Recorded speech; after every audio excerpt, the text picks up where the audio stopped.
Telugu Desam party జాతీయ అధ్యక్షుడు శ్రీ నారా చంద్రబాబు నాయుడు గారి ఆధ్వర్యంలో ఎన్నికల వ్యూహ అభ్యర్థుల వర్క్షాప్ కార్యక్రమంలో గుంటూరు ఎంపీ అభ్యర్థి పెంబసాని చంద్రశేఖర్ మరియు పశ్చిమ ఎమ్మెల్యే అభ్యర్థి గల్లా మాధవి, తాడికొండ ఎమ్మెల్యే అభ్యర్థి శ్రవణ్ కుమార్, పత్తిపాడు ఎమ్మెల్యే అభ్యర్థి బూర్ల రామాంజనేయులు, పలువురు టీడీపీ నాయకులు పాల్గొన్నారు.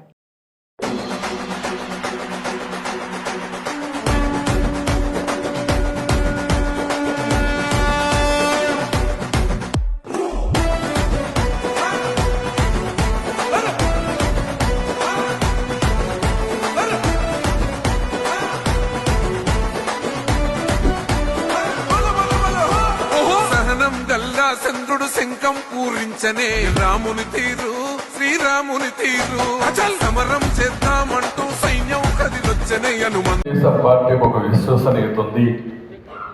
అదే మరి బీజేపీ కూడా జాతీయ పార్టీగా ఉంది. వారు కూడా అధికారంలో ఉండవే కాకుండా ఒక విశ్వసనీయతతో వారు కూడా ముందుకు పోయే పరిస్థితి వస్తుంది. ఇంకో పక్క జనసేన పార్టీ కార్యకర్తలు కూడా పవన్ కళ్యాణ్ గారి యొక్క నాయకత్వం పైన అభిమానంతో కానీ లేకపోతే ఒక కమిట్మెంట్తో పనిచేస్తున్నారు.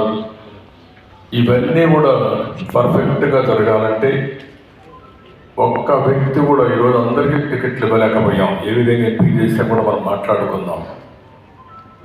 వివిధ రాజకీయ పార్టీల్లో కొంతమంది ఆస్పిరెంట్స్ ఉన్నారు. మనం కష్టపడతాం. ఓసారి పొత్తుల వల్ల కొంతమందికి సీట్లు ఇవ్వలేకపోయాం. చాలా కష్టపడ్డారు, జైలుకు పోయారు.